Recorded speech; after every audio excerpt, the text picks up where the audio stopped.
Nous évoluons maintenant avec Regard Croisé. Nous allons parler ce soir du Bénin, évoquer la réouverture des lieux de culte dans le pays. On ira ensuite au Burkina Faso où un ancien ministre est incarcéré pour enrichissement illicite. La République démocratique du Congo, le décès mystérieux du juge en charge du procès Vital Kamerhe, et puis le Togo, avec une question, la dynamique, Monseigneur Kodjo, est-elle essoufflé? Pour évoquer ces sujets avec moi sur le plateau, je reçois ce soir Sylvestre Béni, directeur de publication de La Manchette. Bonsoir Sylvestre. Oui, bonsoir Samuel et bonsoir à toutes et à tous. Face à vous, Credo Tété, directeur de publication de Le Médium. Bonsoir Credo. Bonsoir Samuel, bonsoir Sylvestre. Le Bénin, pour commencer, le gouvernement béninois réuni en Conseil des ministres mercredi 27 mai a annoncé la réouverture des lieux de culte le 2 juin prochain dans le strict respect des mesures barrières. Les églises, mosquées et autres lieux de culte devront rouvrir à partir donc du 2 juin. L'État béninois appelle les responsables religieux à veiller à l'application des mesures barrières. Tous les fidèles devront porter des masques, se laver les mains et respecter la distanciation sociale. Credo Tété, déjà levant cet équivoque, beaucoup avaient vu ce communiqué hier et pensaient que c'était le Togo. Non, c'est le Bénin. Oui, c'est un communiqué à l'issue du Conseil des ministres tenu hier au palais de la... Je crois que c'est de la Marina aussi. Oui, au palais de la Marina. C'est pour eux qui est la Marina, le nôtre ne s'appelle pas Marina. Oui, mais par abus de langage. C'est le palais de la Rotonde. Par rapport à la mer, à l'école Marina, qui est à côté de la prison civile, de la présence. Non, mais c'est un communiqué du Conseil des ministres du Bénin et c'est le point 2 qui a annoncé les mesures, notamment la réouverture des lieux de culte avec d'autres dispositions, tout en mettant l'accent sur la nécessité de continuer avec les gestes barrières. Sylvestre, il faut saluer cela? Oui, je crois que au-delà du fait qu'il faut saluer cela, je crois que c'est la situation qui permet à ce que le Bénin puisse quand même permettre à ce que les lieux de culte puissent réouvrir. Je ne veux pas dire reprendre les activités parce qu'aujourd'hui, on sait ce que ça devient aujourd'hui aussi, les cultes, ça devient presque un fonds de commerce pour certains. Donc, je crois que c'est la situation qui permet cela, avec 201 cas de contamination, je crois. Ouais. Et ils ont eu 3 décès. Aujourd'hui, les cas actifs s'élèvent à 73. Donc, je crois que la situation permet largement à ce qu'ils puissent aller quand même à ce déconfinement progressif. Et nous ne pouvons, si je dis nous, c'est-à-dire le Togo, nous ne pouvons que les envier. Mais le gouvernement a bien fait également donc de demander aux responsables donc des églises d'observer toujours les mesures barrières. Je crois qu'il le faut parce que j'ai suivi également une scène au Bénin où au cours donc d'une messe catholique, il y a quand même des forces de l'ordre sont rentrées en pleine messe et demandé à ce que les gens puissent évacuer les lieux. Mais devant l'insistance donc du prêtre, ils ont même appelé du renfort pour évacuer donc les fidèles donc du moins de l'église. Donc voilà. Donc aujourd'hui, comme le gouvernement permet cela, je crois que il faudrait pas qu'ils puissent également crier trop victoire parce qu'il faut toujours observer les mesures barrières. Donc pour les catholiques, il n'y aura pas donc ils n'auront pas l'occasion de se donner la paix ou faire des accolades comme Credo a l'habitude de le faire. Donc, je l'ai une fois suivi et donc voilà. Et je crois que aujourd'hui, ils s'en sortent très bien. Déjà avec 3 décès, je crois qu'ils s'en sortent très bien. Et on souhaite quand même qu'ils puissent véritablement circoncire donc la pandémie sur le territoire. Il y a eu quand même un fait curieux avec la situation du Bénin, c'est qu'à un moment donné, ils étaient passés à plus de 300 cas. Mais entre-temps, ils ont revu les cas à la baisse parce que, il me semble, j'ai lu cela quelque part, l'OMS leur a demandé de ne pas comptabiliser les cas asymptomatiques. C'est ce qui a ramené le nombre à 200. Oui, non, je crois que le Bénin a su juguler, disons, cette pandémie. Bon escient parce que la psychose n'a pas été créée même au début. Et nous en souvenons que le président béninois avait dit que le Bénin ne possédait pas les moyens d'un confinement total, d'un confinement général. Donc je crois qu'ils ont beaucoup plus axer les efforts sur la communication, la sensibilisation, une prise de conscience.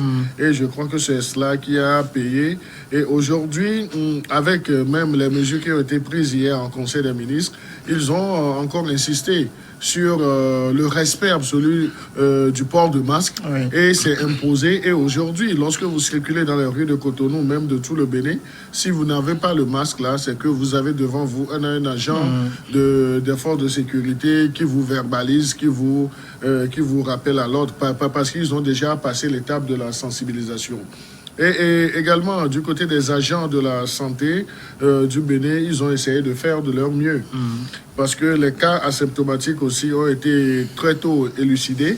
Et pour qu'on ne puisse pas faire de confusion dans l'appréciation des personnes qui ont le corona ou bien des gens qui avaient d'autres antécédents, d'autres antécédents médicaux. Alors, aujourd'hui, rouvrir les lieux de culte, je suivais une réaction hier sur une plateforme, quelqu'un dit, mais ça va être curieux de voir des gens masqués à l'église. Oui, mais véritablement, on n'a pas le choix. On n'a pas le choix. C'est vrai que ça va être quand même curieux.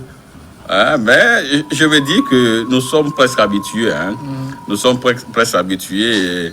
On voit déjà en circulation, on voit déjà des gens qui sont en masque. Partout, même vous rentrez donc au niveau des institutions financières, au niveau des banques et tout ça. Donc, ça ne dit presque plus rien à personne. Ça, c'est rentré donc dans les mœurs. Et là, lorsque peut-être à l'église, on voit quelqu'un derrière le masque, au moins on peut le reconnaître. Hein, pour les habitués, du moins de cette paroisse ou bien de ce lieu de culte-là, au moins, ils peuvent se reconnaître. Hein, ils peuvent se reconnaître. Mais sauf que ma crainte, c'est que c'est au niveau donc des pays qui sont menacés par les cellules djihadistes, parce que ça peut également être une brèche, une brèche donc pour ces djihadistes-là, donc de s'infiltrer dans la masse pour commettre donc des bévues ou des bêtises, si on peut le dire ainsi. Maintenant, et il revient également au gouvernant donc de prendre des mesures appropriées pour toujours sécuriser les lieux de culte. Ça, je crois que ça se fait très bien d'ailleurs au Togo depuis quelques moments. Souvent, moi je suis catholique, et souvent pour les grandes messes, vous verrez qu'il y a souvent des contingents qui sont déployés autour donc de l'église et dans les environs. Donc je crois que c'est avec du moins cette formule, cette méthode, il peut quand même essayer donc de se conscientiser cela. Mais en ce qui concerne le masque, je me dis, ça ne dit plus rien à personne.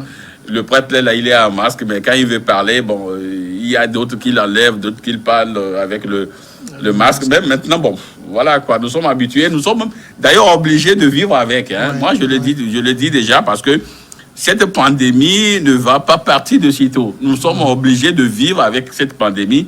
Jusqu'à ce qu'un beau jour, peut-être, je ne sais pas si votre fameuse OMS existe encore, où l'OMS nous dit que voilà, que il y a plus de cas donc, dans le monde là, on reviendra donc à nos habitudes d'antan. Voilà. Oui, justement, de toute façon, je pense que courant cette semaine, lors de la conférence de presse qu'avait animé la cellule de riposte, la semaine dernière, c'est le médecin colonel Djibril qui disait qu'on doit apprendre à vivre avec la pandémie. Et s'il faut vivre avec, c'est qu'on doit retrouver nos habitudes, mais en respectant les mesures barrières. Oui, tout à fait. Et je crois qu'au cours de ce point de presse hebdomadaire, il a été vraiment explicite. Donc, nous devons surmonter, disons, la psychose de cette pandémie. Nous devons apprendre à renouer avec nos activités dans l'espace de cette pandémie. Mais nous ne devons pas oublier, disons, l'application stricte des gestes barrières. Et on a vu qu'au Togo, à un certain moment, il y a eu un relâchement et nous avons vu comment est-ce que les cas de contamination ont encore évolué. Donc, il va falloir qu'on insiste beaucoup plus. Ce n'est pas valable uniquement pour le Bénin, c'est valable pour tous nos pays africains. Donc, il faudrait qu'on puisse inculquer aux populations, aux citoyens, qu'il ne faut pas blaguer avec les mesures barrières, les gestes barrières. Il faut les appliquer, mais il faut qu'il y ait une prise de conscience au niveau individuel.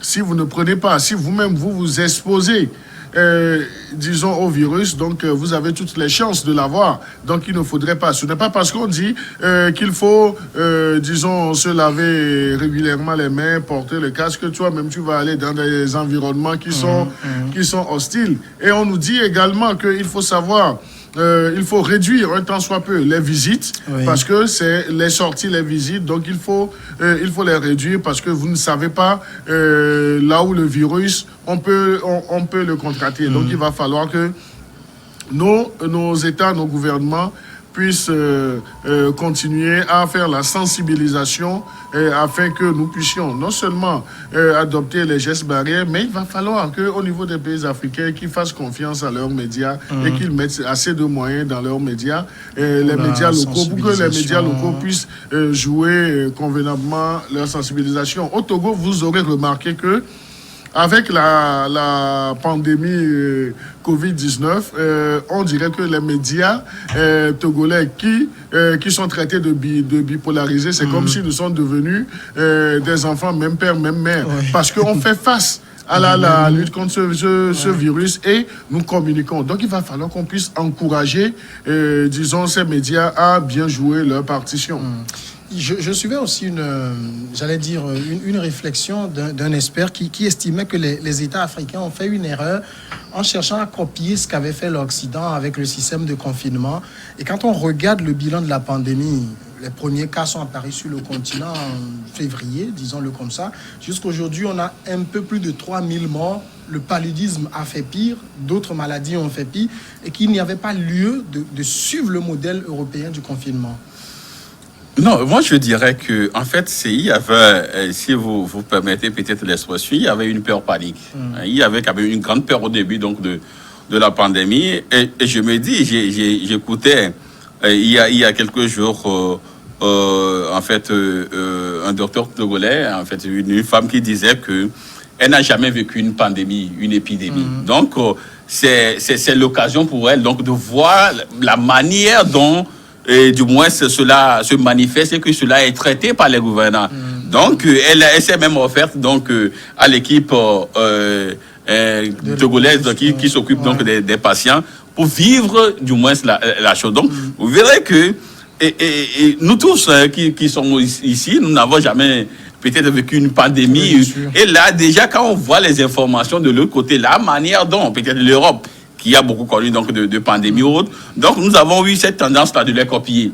Tout ce qu'ils font, peut-être que nous disons que peut-être que c'est le meilleur canal, c'est du moins le modèle à suivre, ne serait-ce que pour circoncire également la maladie chez nous. Maintenant, à un moment donné, on se rend compte que bon, en fait, on peut également et peut-être proposer nos formules. Et vous verrez qu'en Afrique, partout dans les pays, il y a quand même des formules qui sont proposées. Et vous verrez que même au début, il y avait juste un pays qui était quand même réticent en ce qui concerne la fermeture des lieux de culte. Je ne sais pas si c'est l'Ouganda ou l'Ouganda n'a pas fermé, qui n'a pas fermé parce que la Tanzanie, voilà. Donc il y a certains qui ont quand même pris le risque, mais ils n'ont pas aussi connu de catastrophe. Donc, mais pour d'autres pays, bon, c'est la peur au début. Et même pour les citoyens, vous verrez que au début, lorsque les gens achetaient du moins les cache-nez, c'est-à-dire le 6 mars, lorsque c'est détecté au Togo qu'on l'a annoncé, déjà au soir du 6 mars, ceux qui achetaient les masques sont objets de raillerie, de moquerie par les autres. Parce qu'on se dit que non, ce sont les péreux. Mais plus tard, vous verrez que tout le monde donc, est rentré dans la danse et ça a pris. Donc, il y avait déjà cette peur-là au début qui a fait que, bon, on copiait trop ce que faisait l'Occident. Mais maintenant, bon, vous verrez que la France a interdit, du moins, la chloroquine qui prenait. Mais j'ai écouté hier le docteur Djibril qui dit qu'au Togo, on continue par utiliser la chloroquine. Mais maintenant, chacun vole de ses propres ailes, ne serait-ce que pour circonscrire du moins sur la pandémie. De toute façon, on l'a vu, toutes les prédictions apocalyptiques concernant l'Afrique ne se sont pas réalisées. Et donc, on peut se dire clairement qu'on s'en est bien sorti finalement. Oui, donc on peut faire ce bilan à mi-parcours, mais cela ne voudrait pas dire que nous devons relâcher. L'Afrique ne doit pas relâcher parce que eux nous en souvient aussi lorsque la pandémie a commencé par se manifester. Si nous nous en tenons au type de communication fait par les médias internationaux, surtout les médias européens, donc ça donnait l'Afrique comme un champ de bataille Mais jusqu'à ce que dans une émission, des gens se soient demandé pourquoi est-ce que, avec tout ce qui se passe en Occident, pourquoi est-ce que l'Afrique n'est pas touchée. Donc c'est le revers, ou bien c'est l'autre côté de la méchanceté de la communication. C'était une communication assez négative et les Occidentaux, toutes les fois qu'ils voudraient parler de la manifestation de la pandémie direction Afrique, donc ils préféraient communiquer beaucoup plus sur le nombre de décès, sur l'absence des infrastructures sanitaires adéquates. Donc là, ils ont essayé de faire une caricature sur le plan communicationnel, mais aujourd'hui... Ça a été toujours ainsi. Hein. Oui, ça a été toujours ainsi. Mais avec disons, cette pandémie, ils avaient misé que c'est l'Afrique qui devrait être vraiment le champ de théâtre ou le champ de guerre, mais ils ont été assez tôt désillusionnés parce que notre système immunitaire avait déjà de l'avance. Notre système immunitaire avait de l'avance. La chloroquine, qui fait partie du protocole qu'on continue par adopter malgré tout ce qui entoure cela comme discussion, et lorsque on a vu cela, donc c'est comme si, ou bien c'est pas comme si, dans nos pays, dans nos traditions, nous étions déjà habitués à cette chloroquine-là, parce que nos parents, même si tu disais que tu as un début de fièvre ou bien tu as un peu mal à la tête, rapidement, la vieille mère te dit, sans même consulter, mais on te donne de la chloroquine, on veut dire, ah, mais ça va faire baisser la fièvre, tes maux de tête vont cesser. Donc c'est comme si nous avons développé, disons, nous avons renforcé, notre système immunitaire était déjà renforcé. Et quand on parlait de ce protocole à la chloroquine, donc là, nous, on avait déjà pris le pas. Partons pour la première pause et nous revenons juste après pour le second sujet.